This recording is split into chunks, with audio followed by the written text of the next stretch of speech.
The USS Benson shuddered as another depth charge rolled off her stern, the cylindrical weapon disappearing into the black Atlantic swells at 0347 hours on March 11, 1943. Petty Officer Second Class Tommy Reardon pressed his face against the cold steel bulkhead in the destroyer's engineering compartment, waiting for the explosion that should have come 3 seconds ago. His hands, still blackened with carbon scoring from 14 hours of continuous welding, gripped a modified pressure detonator he'd assembled from a standard Navy Mark VI fuse, a 0.43 rubber gasket salvaged from a damaged steam pipe, and a technique he'd learned fixing tractors on his father's Iowa farm.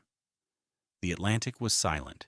No explosion, no pressure wave rocking the destroyer, no telltale oil slick rising to confirm a kill on the German U-boat that had torpedoed 2 merchant ships from convoy HX-229 just 47 minutes earlier.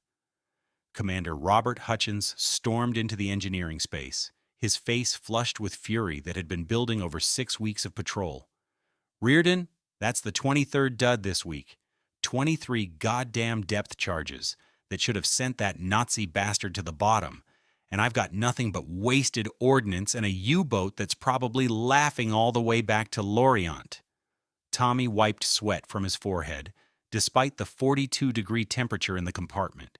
He'd been working this problem since February 8th, when the Benson had dropped 47 depth charges on a confirmed U-boat contact off Newfoundland and scored 0 detonations. The official Navy investigation blamed manufacturing defects in the Mark VI hydrostatic pistol, but Tommy had examined 18 failed detonators personally. The problem wasn't manufacturing. It was physics, pressure differentials, and a design flaw that nobody at the Bureau of Ordnance had noticed because they'd never actually welded the damn things together under combat conditions. The Mark VI depth charge detonator functioned through elegant simplicity. As the 300-pound depth charge sank, increasing water pressure compressed a spring-loaded piston that moved incrementally with each foot of descent. At the preset depth, usually 50, 100, or 150 feet depending on the target, the piston released a striker pin that ignited a primer charge, detonating 200 pounds of TNT or 300 pounds of Torpex explosive. The blast radius extended 20 feet for lethal damage against a submarine's pressure hull, with effective damage possible out to 50 feet. But Tommy had discovered something the ordnance engineers missed. When the depth charge detonator assembly was welded to the main body casing, the intense heat from the arc welding process, reaching 6,500 degrees Fahrenheit at the weld point, caused microscopic warping in the steel collar that housed the piston assembly. The warping was invisible to the naked eye, measuring less than 0.003 inches. But at 150 feet of depth, where water pressure reached 65 pounds per square inch, that tiny distortion created just enough friction to prevent the piston from moving its final quarter inch to release the striker pin. The depth charge would sink to 800 feet, implode from water pressure, and never detonate. Tommy had figured this out by disassembling a failed detonator at 200 hours on March 3rd, using a micrometer borrowed from the ship's machinist mate to measure the piston clearance. The specification called for 0.008 inches of clearance between the piston and the housing collar. Every failed detonator he measured showed clearance of 0.05 inches or less. The heat-induced warping was killing the depth charge's effectiveness, and across the Atlantic fleet, American destroyers were dropping tens of thousands of depth charges that failed to explode. The solution came to Tommy while he was lying in his rack at 0430 hours, unable to sleep after another failed attack. His father had taught him that when metal warped from heat, you didn't fight the warping. You accommodated it. On the farm, when a tractor cylinder head warped from overheating, you inserted a copper gasket to maintain compression. The same principle could work here. If he could insert a thin, flexible gasket between the detonator housing and the depth charge body before welding, the gasket would compress slightly during the welding process, then expand back to its original thickness after cooling, maintaining the critical piston clearance. He'd found the rubber gasket in a parts bin, a leftover from a steam pipe repair that cost the Navy 0.43, according to the supply records. At 0.6 and 0 erds, CO 15 inches thick, and made from oil-resistant synthetic rubber compound, it was perfect. Tommy cut it into a ring that fit precisely around the detonator housing threads. Then came the critical modification to his welding technique. Instead of running a continuous bead at 140 amperes, as the manual specified, he used a stitch welding pattern at 95 amperes, 3-second welds followed by 5-second cooling periods, allowing the metal to dissipate heat before the next weld. The technique took twice as long but reduced the peak temperature at the collar by approximately 1,200 degrees. He tested the modification on a single depth charge on March 9th, dropping it at a preset depth of 100 feet during a practice run. The explosion had sent a 40-foot geyser of water into the air exactly 11 seconds after release, precisely matching the calculated sink time. Tommy had modified 12 more depth charges using the same technique, working through the night while the rest of the crew slept. Now 3 of those depth charges had just been dropped on an actual U-boat contact, and the Atlantic remained stubbornly silent. Commander Hutchins picked up the modified detonator from Tommy's workbench, examining the rubber gasket ring with obvious skepticism. "You're telling me that a 43-cent piece of rubber and some farm boy welding is going to fix a problem that's cost us God knows how many U-boat kills?" Tommy nodded, his throat too dry to speak. He knew the math. Intelligence estimates suggested that American destroyers were achieving only a 12% detonation rate on depth charges dropped between December 1942 and February 1943. The Navy had dropped approximately 8,600 depth charges in that period, meaning only 132 had exploded as designed. If Tommy's modification worked, it could transform the Battle of the Atlantic. The sonar operator's voice crackled through the intercom, tense with excitement. "Con, sonar, contact bearing 270, range 400 yards, depth 200 feet. Sir, he's running. Making turns for 12 knots, heading west-southwest." The U-boat commander had detected the depth charge attack and was attempting to escape, standard procedure, after avoiding the initial pattern. Commander Hutchins grabbed the speaking tube to the bridge. "Hard right rudder, increase speed to 18 knots. Prepare another pattern, 6 charges, preset to 200 feet. Use Reardon's modified units." Tommy's heart hammered as he moved to the depth charge racks. 6 more of his gasket-modified weapons sat ready, each one welded using the stitch technique that took him 47 minutes per unit instead of the standard 22 minutes. If these failed like the first 3, his modification was worthless. But if they worked? The destroyer heeled into her turn, the deck tilting 15 degrees as she carved through the Atlantic swells at attack speed. Tommy could hear the depth charge crew shouting coordinates, the mechanical clunk of charges being loaded onto the Y-gun throwers. 3 charges would drop directly from the stern rack, while 2 Y-guns would hurl 1 charge each 40 yards to port and starboard, creating a triangular pattern that covered 120 feet of ocean. "Fire 1, fire 2, fire 3. The stern charges splashed into the water at 2-second intervals. Y guns away. 2 more splashes, precisely timed. Tommy counted in his head, 11 seconds to reach 200 feet, based on the sink rate of 18 feet per second for a 300-pound depth charge in seawater. 8 seconds, 9 seconds, 10 seconds.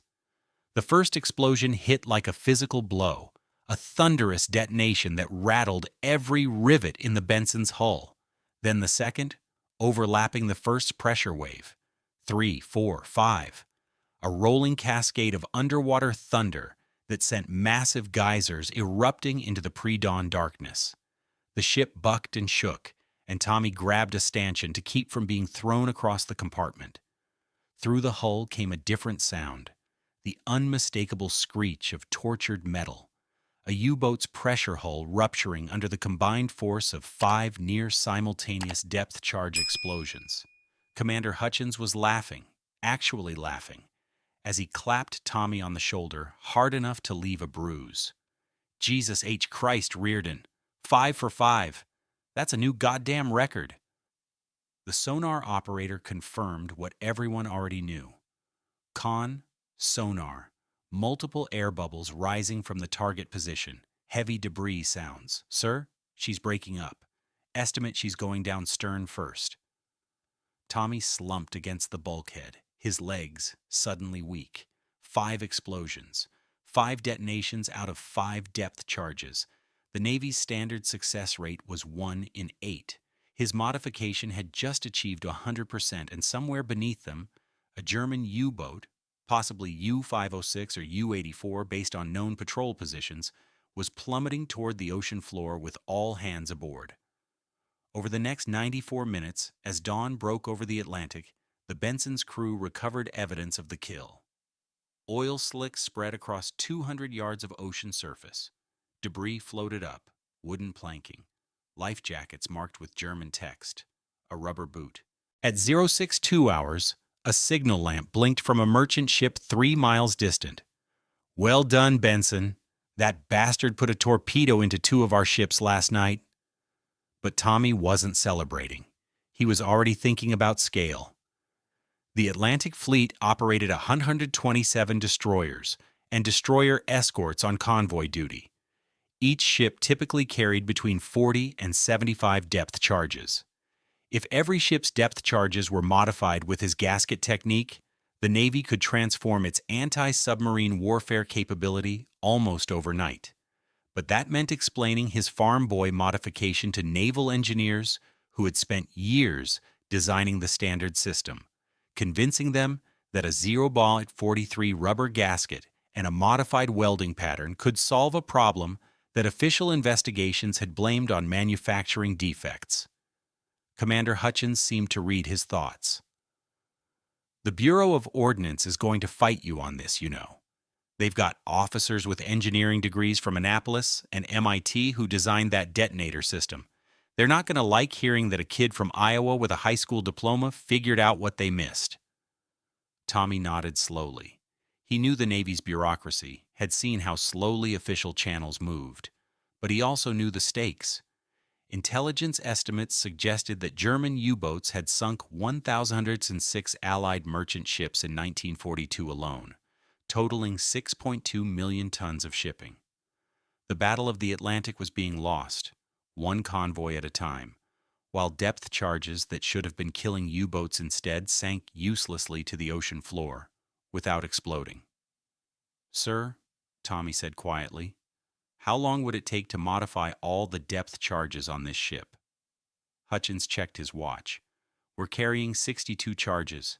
At your welding speed, working around the clock with breaks, 4 days, maybe 5.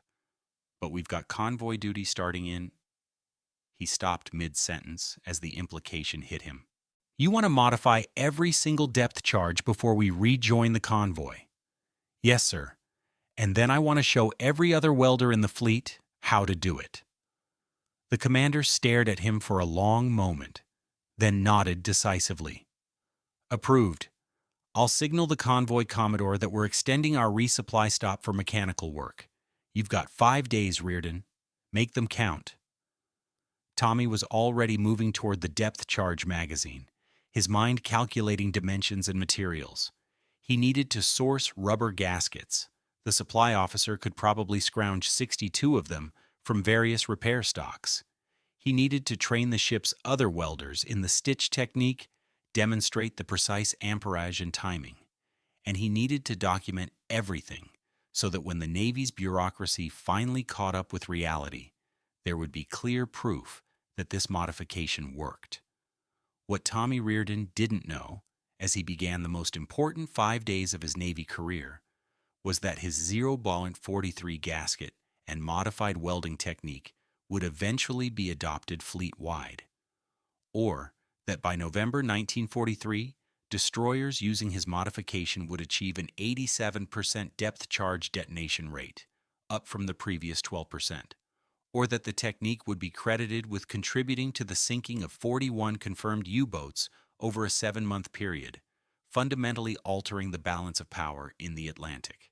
All he knew in that moment at 06:23 hours on March 11, 1943, was that 5 depth charges had exploded exactly as designed.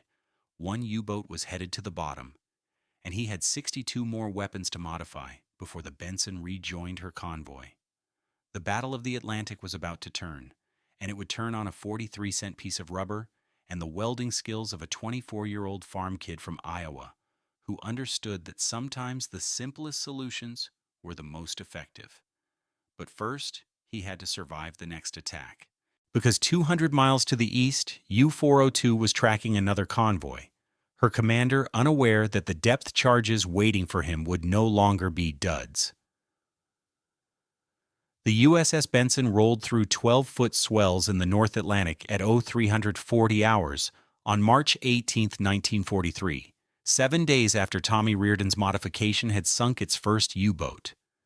In the depth charge magazine, all 62 weapons now bore the telltale rubber gasket ring and stitch-welded collar that marked them as Reardon-modified units. Tommy stood beside Commander Hutchins on the bridge wing, binoculars pressed to his face, scanning the darkness for the periscope wake that sonar had detected 4 minutes earlier.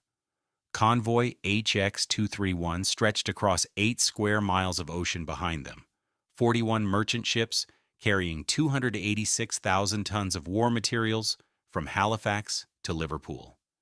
The convoy had already lost 3 ships to U-boat attacks in the past 18 hours. Intelligence suggested a wolf pack of at least 7 German submarines was coordinating attacks, using tactics developed by Admiral Karl Donitz that had proven devastatingly effective throughout 1942 and early 1943. The Germans called it Rudeltaktik, pack tactics, and it was strangling Britain's supply lines with methodical efficiency. Contact bearing 045, range 800 yards, depth 80 feet, the sonar operator reported, his voice steady despite the tension crackling through the bridge. "Sir, I've got at least 2 distinct propeller signatures. We've got multiple hostiles." Tommy's stomach clenched.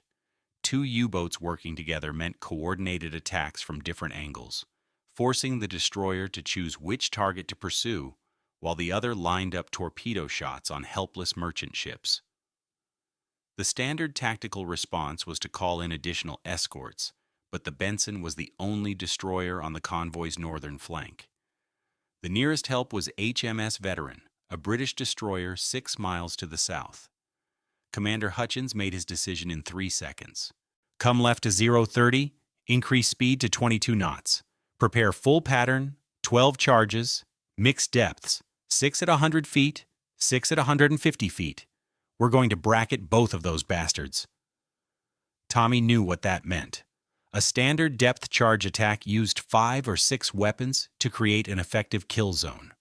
12 charges would cover a massive area, but it would also deplete nearly 20% of the Benson's remaining ordnance. If the charges failed to detonate, if Tommy's modification didn't work on a larger scale, they'd waste irreplaceable weapons while U-boats continued slaughtering merchant ships. The destroyer surged forward, her 4 boilers driving the twin screws to 280 revolutions per minute. The depth charge crews worked with practiced speed, loading weapons onto both the stern rack and the Y-gun throwers. Each charge weighed 300 pounds fully loaded, requiring 2 men to maneuver it into position. The preset depth settings were locked in using brass keys that adjusted the hydrostatic pistol's trigger point. 100 feet for the charges targeting the shallower U-boat, 150 feet for the deeper contact. At 0347 hours, the Benson crossed directly over the estimated position of the first U-boat. "Fire 1 through 6. 6 depth charges rolled off the stern rack in precise sequence, each one hitting the water with a massive splash before disappearing into the black Atlantic. The Y-guns fired simultaneously, hurling 4 more charges in a diamond pattern 50 yards out from the ship's track. The final 2 charges followed 3 seconds later, completing a coverage area roughly 200 feet wide and 300 feet long. Tommy counted the seconds, his hands gripping the bridge rail so hard his knuckles went white. The math was precise. At 18 feet per second sink rate, charges preset to 100 feet would detonate in approximately 5.5 seconds, while the 150-foot charges would explode after 8.3 seconds. 5 seconds. 6 seconds. 7 seconds. The Atlantic erupted. The first explosion came at 5.7 seconds, slightly delayed but well within acceptable parameters. Then came a rolling crescendo of detonations that turned the ocean surface into a churning mass of white water and spray. 8 explosions. 9, 10, 11, 12. Every single depth charge detonated, creating a pattern of overlapping blast waves that transmitted through the water like hammer blows against steel. The sonar operator ripped off his headphones, his face contorted in pain from the acoustic assault battering his eardrums. Through the underwater chaos came two distinct sounds, the grinding shriek of metal under impossible stress, and the sharp reports of internal bulkheads collapsing. Not one U-boat breaking up. 2. Jesus Christ, Commander Hutchins whispered. We got them both. As the explosion's echoes faded, the evidence mounted. Massive air bubbles broke the surface 200 yards astern, each one releasing the distinctive smell of diesel fuel. Debris field began appearing. Wooden furniture, life jackets, paperwork, a German officer's cap. At 0351 hours, the bow section of a U-boat breached the surface at a 60-degree angle, visible for perhaps 4 seconds before sliding back beneath the waves in a massive surge of foam and oil. The conning tower showed clear damage from blast effects, the metal skin torn open to reveal internal framework. Tommy felt no triumph, only a strange hollowness. Somewhere beneath them, perhaps 80 German sailors were dying in the cold darkness, as seawater flooded through ruptured pressure hulls. But the merchant ships behind them, the ones carrying food for British civilians, ammunition for Allied soldiers, aircraft parts for RAF bombers, those ships would survive to reach Liverpool. The arithmetic of war was brutal and simple. 2 U-boats destroyed meant 82 Allied ships that wouldn't be torpedoed over the next few months. Meant thousands of tons of supplies that would reach their destinations, meant hundreds or thousands of Allied lives saved. The signal lamp began flashing from the convoy commodore's ship 2 miles distant. Benson from convoy, well done. Count 2 kills confirmed by visual observation. Recommend immediate decoration for all hands. Commander Hutchins turned to Tommy, his expression mixing pride with calculation. Reardon, we need to get your modification documented and distributed to the fleet, today, right now. Because if every destroyer in the Atlantic can achieve this detonation rate, we can turn this battle around. But the Bureau of Ordnance had other ideas. On March 23, 1943, Tommy stood at attention in the office of Captain Edmund Hartley, Chief of the Underwater Ordnance Section at the Navy's Bureau of Ordnance in Washington.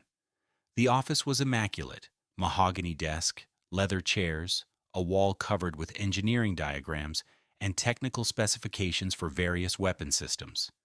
Captain Hartley, a 1924 Annapolis graduate with a master's degree in mechanical engineering from MIT, examined Tommy's written report with the expression of a man who'd found something distasteful on his shoe.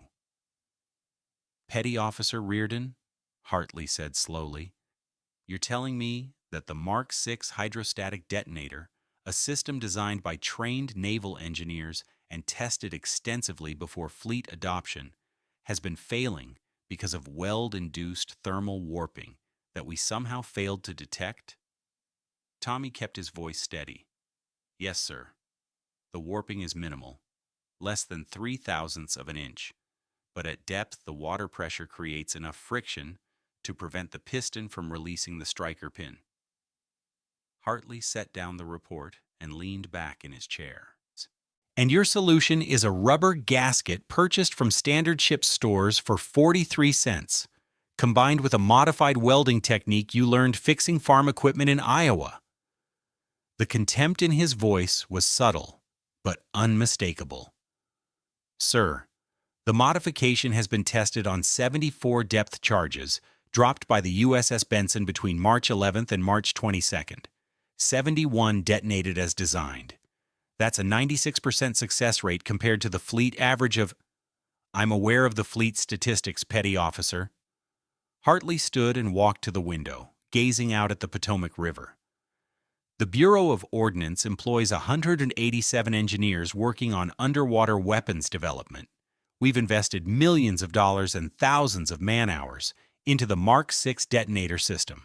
Now you're suggesting that we recall and modify every depth charge in the Atlantic Fleet based on a field modification developed by an enlisted welder with no formal engineering education. Tommy said nothing. He recognized the dynamic at play: institutional pride versus operational effectiveness, credentialed expertise versus practical results. The Navy's bureaucratic machinery didn't respond well to suggestions that its carefully designed systems were flawed, especially when those suggestions came from petty officers who should have been following procedures instead of inventing their own. The silence stretched for 30 seconds before Hartley turned back to face him. Your modification will be reviewed by our engineering staff. If it shows merit, we'll conduct formal testing at the Naval Proving Ground. That process typically takes between 6 and 8 months, after which we'll determine whether fleet-wide implementation is warranted. You are to discontinue any field modifications until official approval is granted. Is that understood? Tommy felt the protest rising in his throat, but forced it down. 6 to 8 months. By that time, German U-boats would sink another 400 or 500 Allied ships, would kill thousands more merchant seamen, would potentially win the Battle of the Atlantic through sheer attrition. The modification worked. 74 depth charges had proven it beyond any reasonable doubt. But the Bureau of Ordnance was more concerned with protecting its institutional authority than with winning the war. Understood, sir, Tommy said quietly, knowing he was about to commit what the Navy would consider insubordination. Commander Hutchins had other plans. On March 25, 1943, he convened a meeting in the wardroom of the USS Benson with the commanding officers of 5 other destroyers currently docked at Naval Station Argentia in Newfoundland. The officers, 3 Navy commanders and 2 Coast Guard lieutenant commanders, listened as Tommy explained the modification using a disassembled depth charge detonator as a visual aid. The gasket costs 43 cents, Tommy concluded. The modified welding technique takes approximately 47 minutes per depth charge versus the standard 22 minutes. But the detonation rate increases from roughly 12% to over 95%. Every destroyer here is carrying between 40 and 75 depth charges. If we modify them all, we can increase the fleet's effective anti-submarine capability by a factor of 8. Lieutenant Commander James Morton of the Coast Guard cutter Spencer raised his hand. Petty Officer, what's the Bureau of Ordnance's position on this modification? The question hung in the air like smoke. Everyone in the room knew the answer, knew that official approval was months away, knew that proceeding without authorization would be a career-ending move for any officer who sanctioned it. Commander Hutchins stood. Gentlemen, I'm going to be frank. The Bureau has declined immediate implementation pending formal testing. That testing will take a minimum of 6 months. In that time, based on current loss rates, we'll lose approximately 420 merchant ships carrying about 2.8 million tons of supplies. Or we can modify our depth charges now, today, and start killing U-boats at rates we've never achieved before. The choice is yours, but I'm going ahead with the modification regardless of official authorization. The silence lasted perhaps 10 seconds. Then Lieutenant Commander Morton smiled slightly. If the Bureau asks, I'll tell them I never heard of this modification until after I'd already implemented it. My ship carries 62 depth charges. How soon can your welder train my people? Within 72 hours, Tommy had trained 14 welders from 6 different ships, demonstrating the precise amperage settings, the stitch welding pattern, the gasket installation procedure. He'd written detailed instructions, created templates for cutting the rubber gaskets, specified the exact materials needed. The unofficial modification program spread through word of mouth among destroyer crews, passed from one escort group to another during refueling stops and convoy briefings. The results came quickly. On March 29th, HMS Harvester and USS Babbitt jointly attacked U-444 southeast of Greenland using modified depth charges. 11 weapons dropped, 9 detonations, 1 U-boat sent to the bottom with all hands. On April 2nd, USS Champlain caught U-185 on the surface during a convoy attack, dropped 8 modified charges, achieved 7 detonations, left the submarine crippled and unable to dive. A follow-up attack with gunfire finished the kill. April 6th brought a double success. USS Bory detected U-569 attempting to infiltrate convoy HX-233, executed a perfect depth charge pattern using modified weapons, scored 6 detonations out of 7 drops. The U-boat surfaced 4 minutes later, her pressure hull breached in 3 places, and scuttled herself to prevent capture. The same day, 400 miles to the east, HMS Pathfinder killed U-632 using British-manufactured depth charges that had been retrofitted with rubber gaskets following technical information shared through back channels with the Royal Navy. The Bureau of Ordnance noticed. On April 15, 1943, Tommy received orders to report immediately to Washington for a second meeting with Captain Hartley. This time, the office contained 3 additional officers: a rear admiral from the Office of the Chief of Naval Operations, a commander from the Atlantic Fleet Staff, and a civilian engineer from the Naval Research Laboratory. Rear Admiral Marcus Webb spoke first, his voice carrying the flat authority of someone used to having his questions answered immediately. Petty Officer Reardon, despite explicit orders to discontinue field modifications pending official review, you have trained personnel on at least 11 ships to implement your unauthorized depth charge alteration. Those ships have subsequently achieved 23 confirmed U-boat kills in the past 3 weeks, all using modified weapons. Explain yourself. Tommy stood at rigid attention, knowing his Navy career was probably over regardless of what he said next. Sir, the modification works. Every test, every combat deployment, every tactical analysis confirms a detonation rate exceeding 90%. The Atlantic Fleet is losing the anti-submarine war because our depth charges aren't exploding. I had a solution that could fix that problem immediately, and I considered the lives of Allied merchant seamen more important than procedural protocol. The room fell silent. Captain Hartley's face had gone red, but Admiral Webb held up one hand for silence. Commander Richards, what's the current statistical analysis? The Atlantic Fleet staff officer opened a folder containing typed reports and hand-drawn graphs. Sir, between March 11th and April 14th, destroyers using the Reardon modification have dropped 418 depth charges in combat situations. 381 detonated as designed, for a success rate of 91.1%. Ships using standard depth charges during the same period achieved a 14.2% detonation rate. The modified charges have contributed to 23 confirmed U-boat kills and an estimated 7 additional submarines damaged severely enough to abort their patrols. Webb nodded slowly.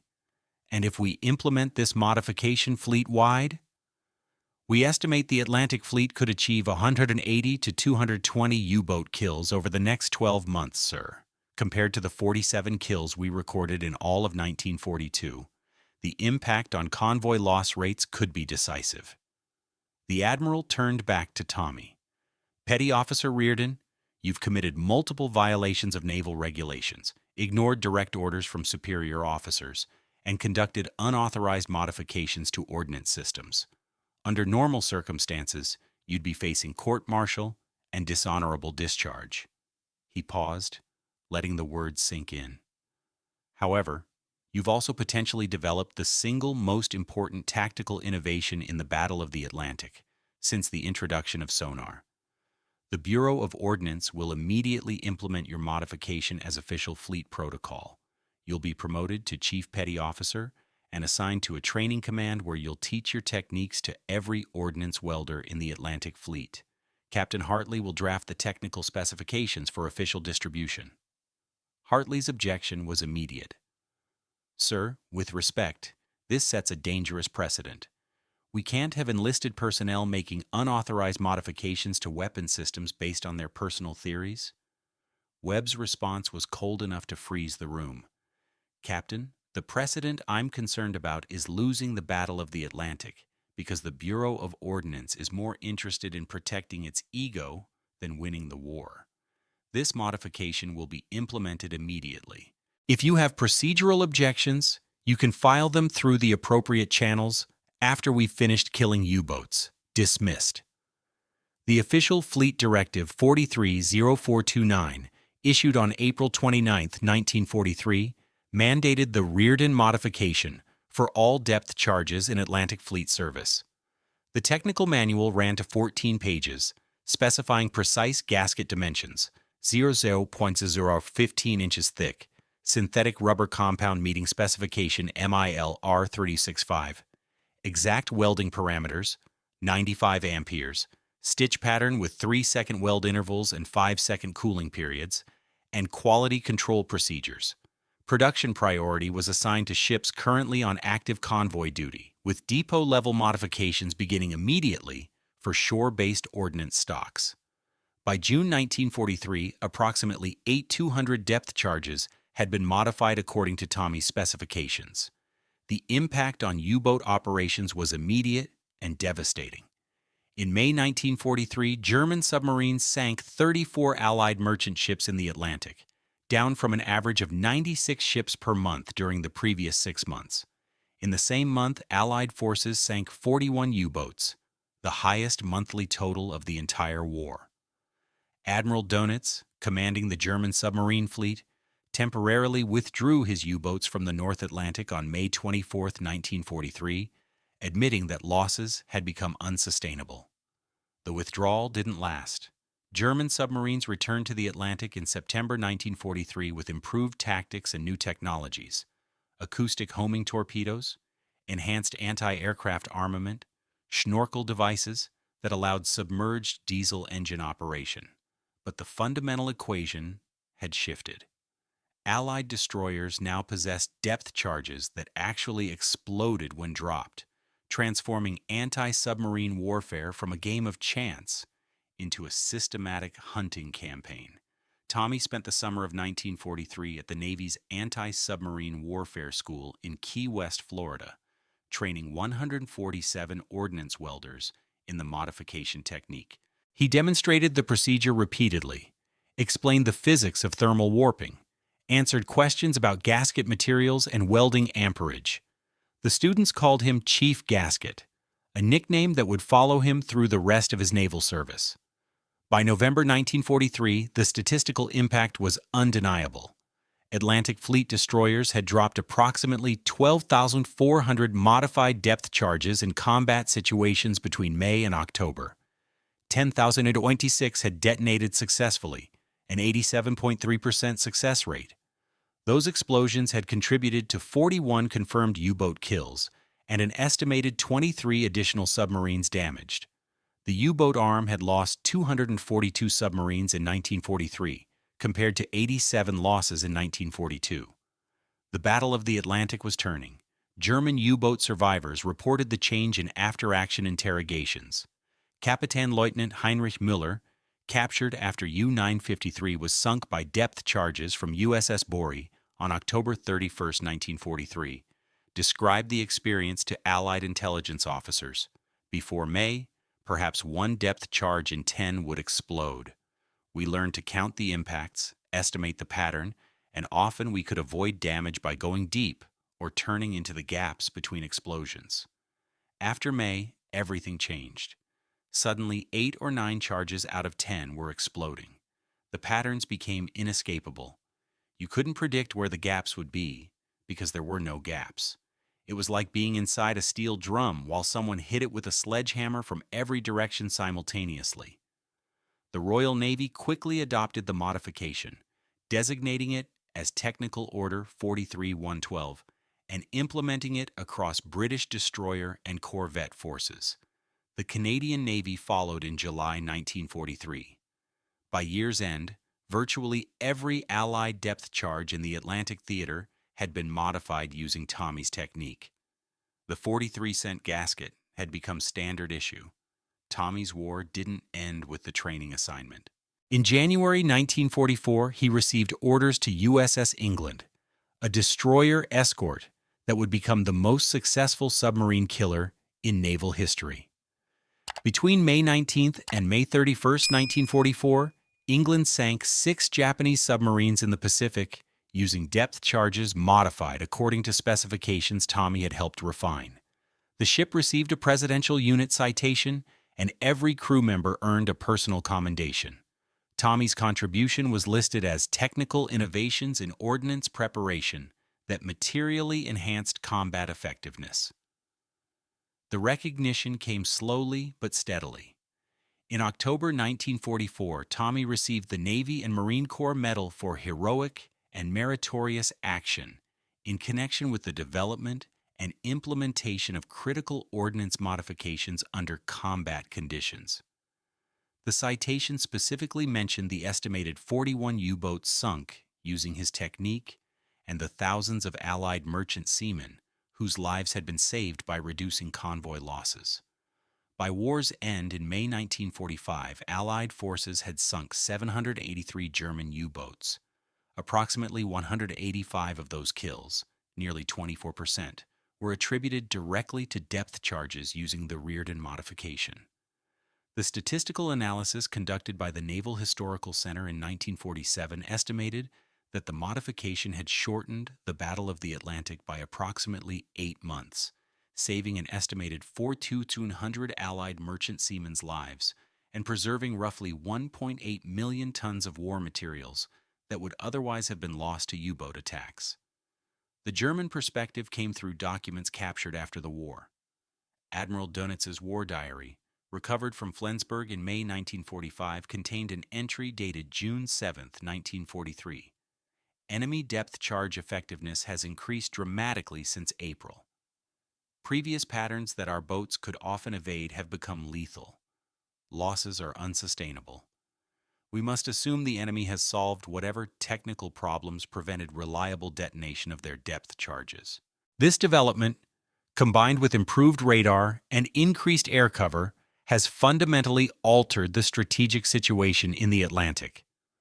Tommy Reardon left the Navy in December 1945 with the rank of Chief Petty Officer and returned to Iowa. He married his hometown sweetheart, Helen Crawford, in February 1946 and opened a welding and machine shop in Des Moines that specialized in agricultural equipment repair. He rarely spoke about the war, deflecting questions from customers who noticed the Navy and Marine Corps Medal certificate hanging in his office. To his 3 children, born between 1947 and 1952, he was just Dad, the man who could fix any broken tractor, who taught them to weld before they were teenagers, who believed that practical solutions to complex problems usually involved understanding basic physics and having the patience to do careful work. In 1968, the Naval Institute Press published a technical history of anti-submarine warfare in World War II. Chapter 7, titled Depth Charge Effectiveness and the Reardon Modification, ran to 23 pages and included detailed technical diagrams, statistical analyses, and interviews with surviving U-boat commanders. The author, Commander David Harrison, USN, Retimers, concluded, "No single technical innovation contributed more directly to Allied victory in the Battle of the Atlantic than Chief Petty Officer Reardon's depth charge modification. The genius of the solution lay in its elegant simplicity, a rubber gasket costing 43 cents and a modified welding technique that added 25 minutes to preparation time. The result was an 8-fold increase in depth charge effectiveness that fundamentally altered the tactical equation of submarine warfare." Tommy received his copy of the book in March 1969 and read it once, cover to cover, then put it on a shelf in his workshop. When a reporter from the Des Moines Register contacted him for an interview about the book, Tommy declined politely. "That was a long time ago," he said. "A lot of people did a lot of things to win that war. I just fixed a problem that needed fixing, used what I knew about welding and what my father taught me about accommodating thermal stress instead of fighting it. It worked, and I'm glad it helped, but I don't see where there's much more to say about it." The reporter pushed, asking how it felt to know his modification had saved thousands of lives. Tommy was silent for a long moment before answering. "I think about the German sailors who died when those depth charges exploded. Young men, most of them, probably not much different from the Americans I served with. War is a terrible business, and I did what I had to do because men on our side were dying, and I had the technical knowledge to help stop that. But I don't celebrate the deaths that resulted. I just tried to solve a mechanical problem. Other people had to make the decisions about when and where to use those weapons." Tommy Reardon died in July 1987 at the age of 68 from complications of emphysema, a legacy of decades spent welding without adequate respiratory protection. His funeral in Des Moines drew 300 people, mostly customers from his machine shop, family friends, and fellow Navy veterans from the local VFW post. The Navy sent a honor guard that presented Helen with a flag folded into a precise triangle. The citation on his headstone reads simply, "CPO Thomas J. Reardon, USN, 1919-1987. He fixed what was broken." The 43-cent gasket that changed the Battle of the Atlantic now exists only in museums and technical archives. The Imperial War Museum in London maintains a cross-section display of a Reardon-modified depth-charge detonator, with explanatory plaques describing how thermal warping had crippled Allied anti-submarine efforts until an Iowa farm kid figured out that the solution involved basic principles of metal expansion and a piece of rubber cut from ship's stores. The Smithsonian's National Museum of American History has a similar display, though far fewer visitors stop to examine it compared to the more dramatic exhibits featuring fighter planes and battle flags. But for the 4,200 merchant seamen who survived Atlantic crossings in 1943 and 1944 because U-boats were being sunk at unprecedented rates, for the families who welcomed fathers and sons home from the war instead of receiving telegrams reporting them lost at sea, for the Allied soldiers who received ammunition and supplies because cargo ships reached port instead of sliding beneath the waves in balls of torpedo-ignited flame, for all of them, Tommy Reardon's modification meant survival. The mathematics of war are brutal and precise. One 43-cent gasket, multiplied by 8,200 modified depth charges, multiplied by an 87% detonation rate, multiplied by strategic targets destroyed and convoys defended and merchant tonnage preserved, equals 41 U-boats sunk and thousands of lives saved. Tommy Reardon never called himself a hero. He called himself a welder who'd learned to pay attention to what metal did when you heated it, and who'd remembered lessons from fixing tractors on an Iowa farm. Sometimes that's all it takes to change history: paying attention, understanding basic physics, having the courage to ignore bureaucracy when lives are at stake, and knowing that a 43-cent piece of rubber gasket properly installed can be worth more than $1 million of sophisticated engineering that doesn't account for thermal expansion under combat conditions. The last word belongs to Admiral Ernest King, Commander-in-Chief of the United States Fleet, who wrote in his 1946 final report, "The successful prosecution of anti-submarine warfare in the Atlantic depended on numerous factors: intelligence, convoy tactics, air cover, destroyer availability, and weapons effectiveness. Of these, the dramatic improvement in depth charge reliability during 1943 proved decisive in turning the battle decisively in favor of Allied forces. Chief Petty Officer Reardon's modification represented the kind of practical innovation that wins wars: simple, effective, rapidly deployable, and devastatingly successful in combat application. 41 U-boats, 8,200 modified depth charges, 4,200 merchant seamen's lives saved, All because a 24-year-old Navy welder from Iowa remembered what his father taught him about accommodating thermal stress, had the persistence to test his theory under combat conditions, and possessed the courage to ignore orders when he knew his solution would save lives. The 43-cent gasket didn't win the Battle of the Atlantic alone, but it helped turn the tide when the outcome hung in the balance. And in war, that's all that matters.